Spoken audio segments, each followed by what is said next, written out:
한 주 동안 평안하셨습니까? 우리는 지난 시간 요한복음 4장을 통해서 하나님이 찾으시는 자의 주제로 예수님을 만난 한 여인의 회복을 통해서 그녀의 삶이 회복되고 그녀가 속한 공동체가 분열과 갈등에서 기쁨과 화해의 공동체로 회복되는 놀라운 복음의 메시지를 함께 나누었습니다.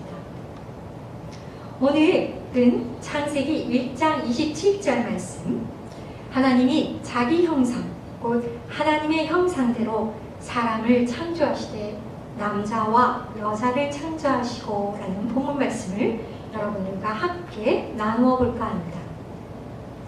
하나님의 뜻에 따라 창조된 여성과 남성은 인간 실존과 전인 차원에서 상호 보완적 의미를 지니고 하나님 나라를 위한 동료이자 이웃입니다. 그리고 교회 생활의 모든 영역에서 남성과 여성의 지혜와 통찰력은 계속되는 하나님의 백성의 삶에 동등하게 중요하다고 생각합니다. 오늘 창세기 1장 27절 말씀을 통해서 우리는 생각하는 여성, 질문하는 여성, 행동하는 여성이 아름답다라는 주제로 성경적인 여성관에 대해서 함께 나누어 보고자 합니다.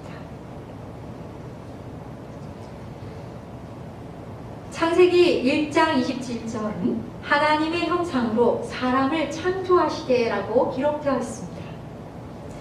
하나님께서 인간을 창조하신 목적은 하나님의 자녀들이 상호간에 또 피조세계 및 창조주와 완전한 교제를 나눌 수 있도록 그러한 인간 사회 확립에 있다고 할 수 있습니다. 첫 창조 이야기에서 선언하고 있는 바와 같이 하나님께서는 인류를 창조하셨을 때 영원한 하나님의 실제를 드러내주시는 다양성 안에 통일성과 상호성을 지닌 피조물로 지으셨습니다. 신학자 브루너는 이렇게 이야기했습니다. 인간은 성적인 관계뿐 아니라 모든 인간관계 속에서 하나님의 형상을 반영하는 존재이다. 신학자 코베니우스는 남성과 여성이 하나님의 형상으로 지음받았다는 의미는 창조주 하나님의 인격적 성품을 그대로 묘사한 거울 같은 존재로 창조된 것이다 라고 말했습니다. 또한 신학자 키에르케고르는 인간이 하나님의 형상이라는 의미는 인간을 재는 잣대가 자그마치 신이라는 뜻이라고 이야기했습니다. 이렇듯 남자와 여자는 무한하고 인격체이신 하나님을 닮은 유한한 인격체입니다. 하나님께서 하나님의 형상을 따라 인간을 창조하셨다는 것은 남성과 여성이 하나님의 대표자로 부름을 받았다는 것을, 또한 그러한 관계적인 하나님의 역동성을 드러내야 한다는 것을 의미한다라고 할 수 있습니다. 관계 속에 있는 인간 혹은 공동체 속의 인간이 궁극적으로 하나님의 형상, 신학적인 용어로 이마고레이라고 하는데요, 하나님의 형상을 반영해 준다고 할 수 있습니다. 모든 인간은 하나님이 직접 말씀하실 수 있는 유일한 피조물입니다. 모든 인간은 직접 말씀하실 수 있는 하나님께 응답해야 합니다. 인간은 존엄성과 동등성을 지니고 있습니다. 그러므로 성경의 복음은 모든 인간에게 적합한 것이라고 할 수 있습니다. 인간이 만물을 다스리느라 하나님 자신의 왕권을 반영하는 왕권이 수행이 되어야 한다고 할 수 있습니다. 하나님의 형상이란 거만한 우월감에 기초한 남용의 면허가 아니라 하나님의 속성을 겸손히 반영하도록 우리를 위탁하는 유형이라고 할 수 있습니다.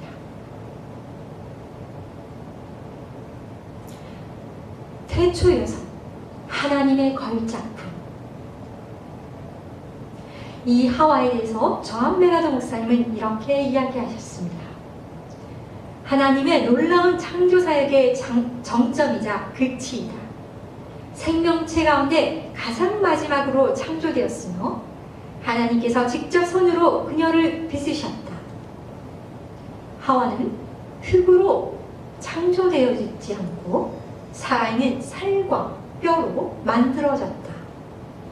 그녀는 아담에게 주어진 특별한 선물이었으며 아담의 존재를 완성시키는데 없어서는 안 될 동반자라. 그녀의 존재는 모든 창조 사역의 완성을 의미한다라고 말했는데요. 아담이 하나님의 형상으로 창조된 피조물을 대표한다면 하와는 인간의 영광을 구현한 피조물이라고 할 수 있습니다. 하와는 아담과 근본적으로 동등합니다. 여자는 남자와 동등한 지성을 가진 영혼의 반려자이고 또 모든 점에서 완벽한 짝이며 파트너입니다. 하와는 아담 모든 면에서 완전한 일치를 보여주고 영적 동반자로서 하나님이 창조하셨습니다. 인류 최초의 연합으로서 아담과 하와는 결혼관계가 지향해야 할 이상, 곧 본질적인 연합을 일깨워줍니다. 이것은 일부일처제, 결속, 신성 불가침의 결혼의 중요한 요소임을 알려준다고 말할 수 있습니다. 하나님이 왜 아담의 갈비뼈 하나를 취해서 하와를 만드셨을까요? 대부분의 남성은 여자가 남자의 갈비뼈를 취해 만들어졌기 때문에 남성에게 종속된 것이라고 생각합니다. 정말 그럴까요? 아담을 만드신 하나님이 하와는 따로 만드실 수 없었을까요?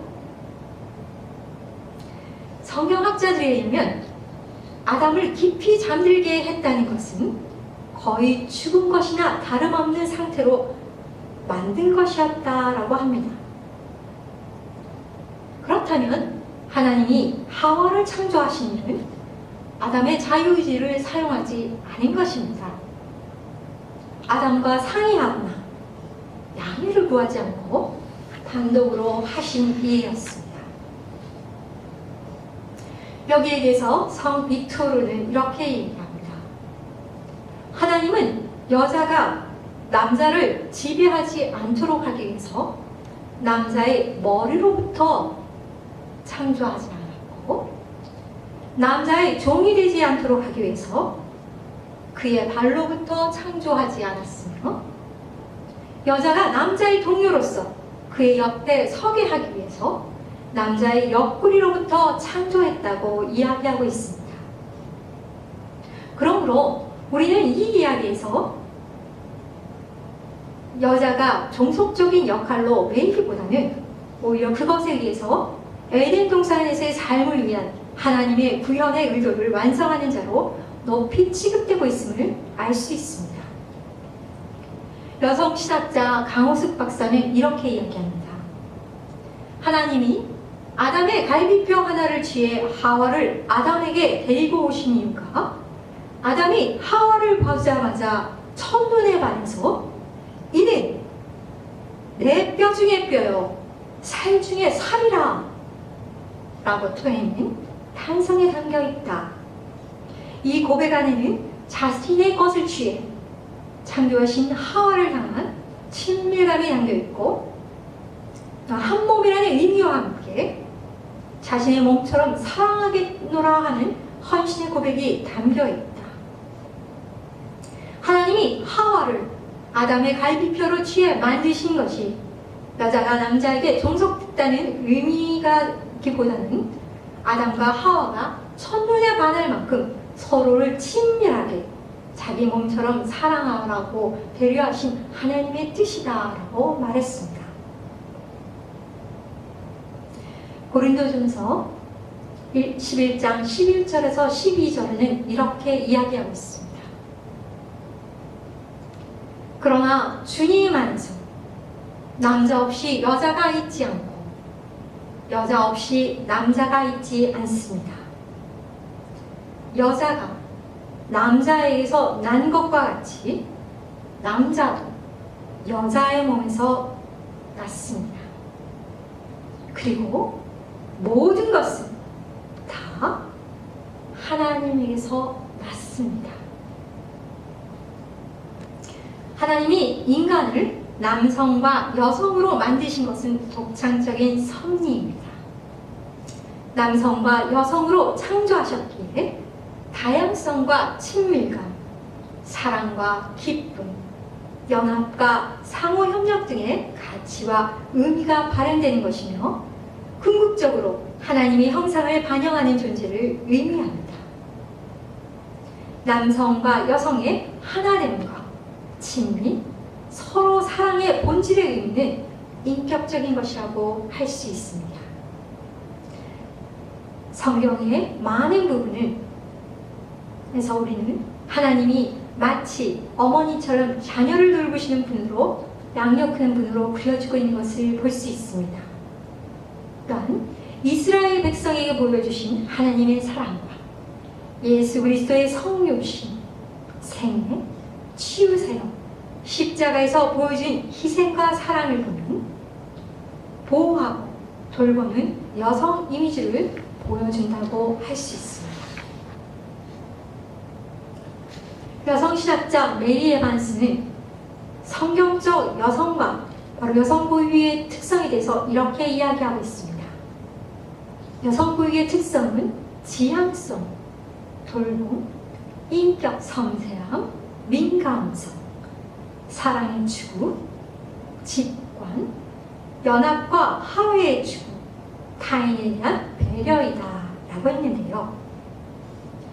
이러한 여성의 특성은 현대사회가 지나치게 비인격화되고 사물화되고 있는 사회에서 이와 같은 인격적인 관계를 맺을 수 있는 영역은 인간 본성의 한 특성이며 이것이 인간을 인간답게 만드는 요소라고 할 수 있습니다.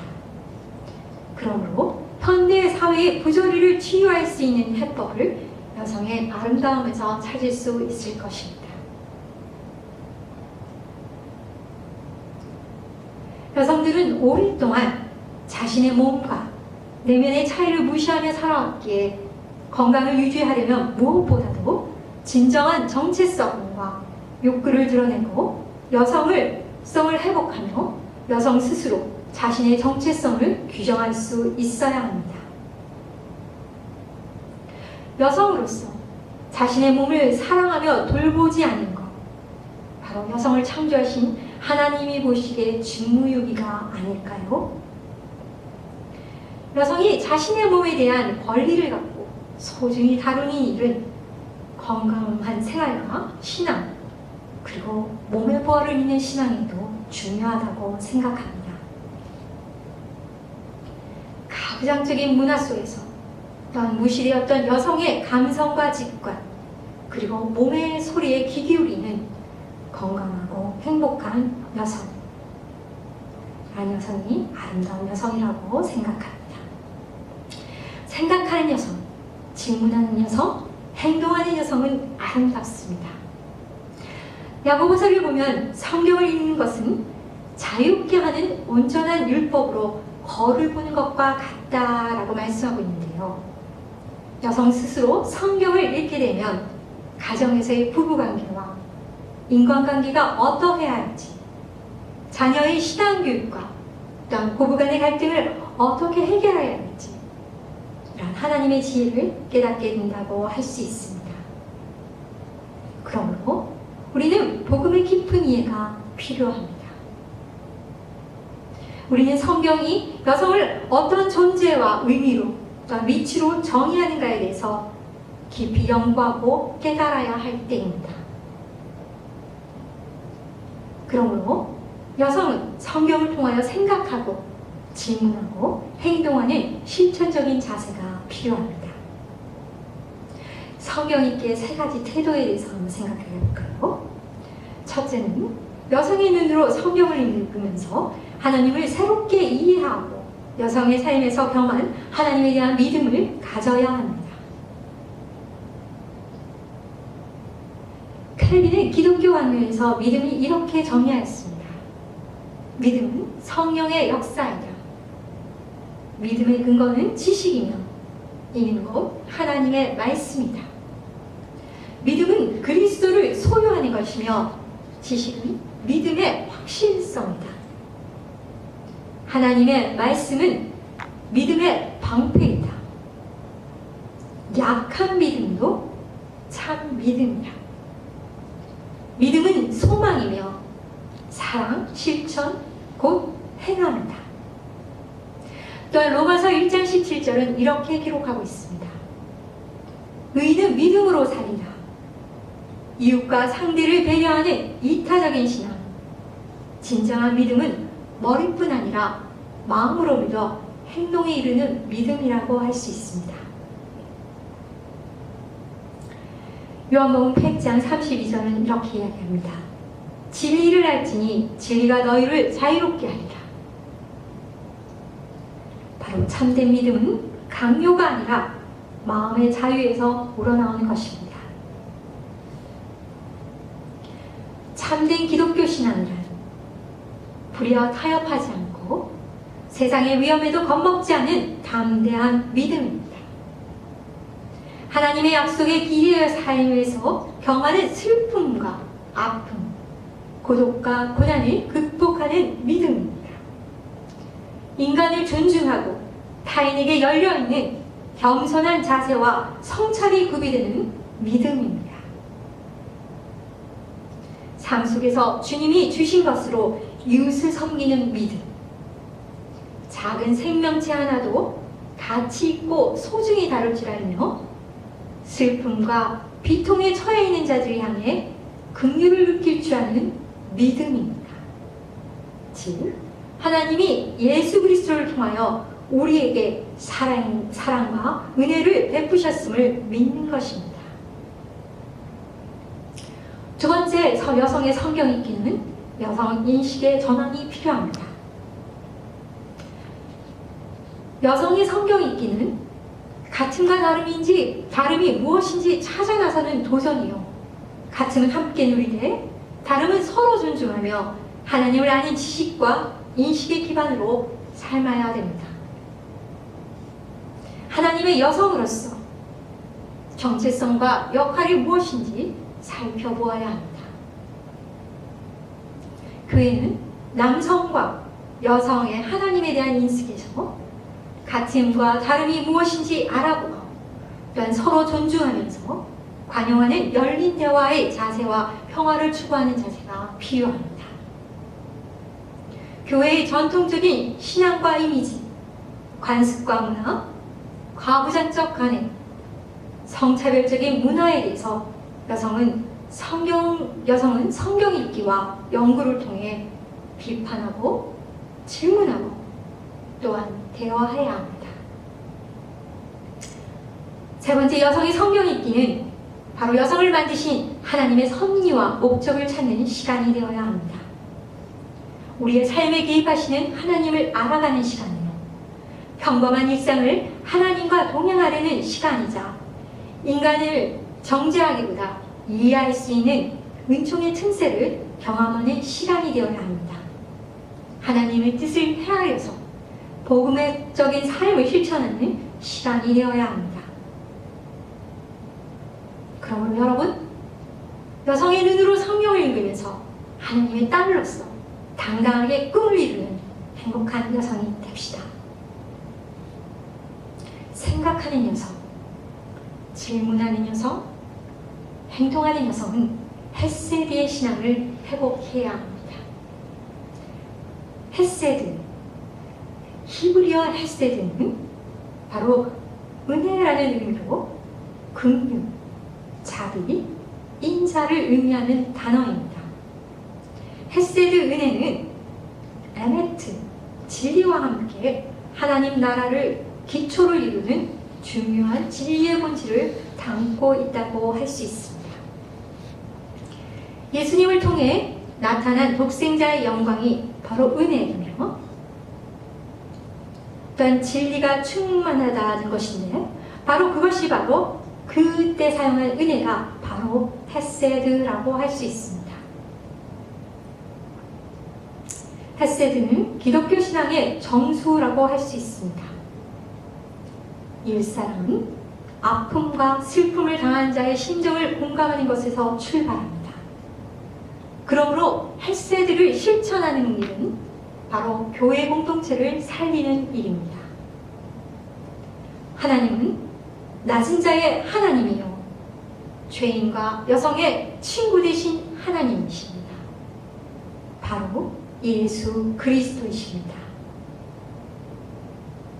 그분의 말씀과 인간적 삶을 깊이 묵상하며 능동적으로 실천하는 시간이 신앙이 오늘 이 시대에 절실히 필요하다고 생각합니다. 마지막으로 생각하는 여성, 질문하는 여성, 행동하는 여성으로서 여성의 은사, 소명, 영성을 소멸하지 맙시다. 박호 목사님은 이렇게 이야기하셨습니다.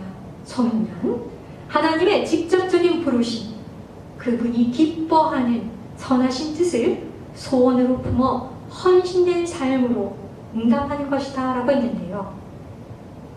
모든 하나님의 은사는 항상 하나님의 선함을 드러내는 일과 하나님을 기뻐하며 찬양하는 일에 조화를 이루어야 한다고 생각합니다. 기독교 영성은 하나님에 대한 인식과 경험에서 출발하여 삶으로서 응답하는 전인적 능력을 말합니다. 남성과 여성이 각각 받은 하나님에 대한 이해와 인식과 이미지를 공유하는 것이 바람직한 영성입니다. 기독교 영성에 대한 바른 이해와 실천이 더 요구되는 시대라고 할 수 있습니다. 하나님과 인간 그리고 사물에 대한 이해가 기독교 영성에 수렴되고 실천되고 하나님 나라를 위한 온전한 영성이 회복되어야 한다고 생각합니다. 말씀을 정리하겠습니다. 지혜로운 여인, 향기로운 여인, 당당한 여인으로서 비전을 여러분들과 나누고 싶습니다. 현대 기독교 여성들은 모든 삶의 영역에서 기독교인의 면모를 보이며 그 삶의 역할과 지평을 넓혀가는 일이야말로 이 시대를 향한 기독교 여성인의 사명이며 바른 성경적 여성관의 정립은 그 무엇보다 중요한 기독 여성인의 자세라고 생각합니다. 그러므로 그리스도를 믿는 모든 여성에게는 하나님의 자녀로서 존재론적인 부르심과 그리스도의 제자로서의 소명적인 부르심이 있다고 생각합니다. 소명에 대한 성경적인 대답은 우리가 어떤 존재로 창조되었고 또는 어떤 존재로 부름을 받았는가에 기인한다고 할 수 있습니다. 그러므로 1차적 소명은 그리스도를 따르는 자로서 그분에 의한, 그분을 향한, 그분을 위한 것이고 2차적 소명은 모든 것을 다스리시는 주권적인 하나님을 기억하고 모든 사람이 모든 것에서 전적으로 그분을 위하여 생각하고 말하고 살고 행동하는 것이라고 할 수 있습니다. 소명을 따라 사는 삶은 한마디로 코람데오의 삶이라고 할 수 있습니다. 코람데오, 바로 하나님 앞에서의 삶입니다. 인생의 유일한 청중인 하나님을 향해 그분의 뜻에 반응하며 사는 삶이라고 할 수 있을 것입니다. 하나님의 뜻과 섭리 그리고 은혜와 사랑을 깨달은 믿음의 여성이 일어날 때 한국교회는 생기가 넘치며 희망과 꿈이 있다고 생각합니다. 여성 한 사람 한 사람이 바른 성경관을 가지고 각자 받은 하나님의 은사를 바람직하게 개발하여 사회와 이웃을 위한 나눔과 섬김의 영성의 길잡이가 되도록 가르치고 양육해야 합니다.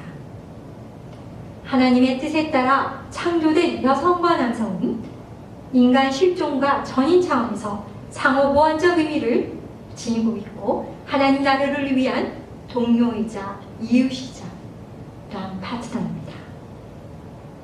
이 땅에 사랑과 정의 또한 평화를 이루기 위해 함께 힘을 모아야 할 파트너입니다. 그리스도의 몸인 교회는 여러 인사와 조합을 통한 남녀 파트너십이 균형 잡힌 공동체가 되어야 합니다. 교회는 신랑 되신 주님을 기다리는 신부 공동체입니다.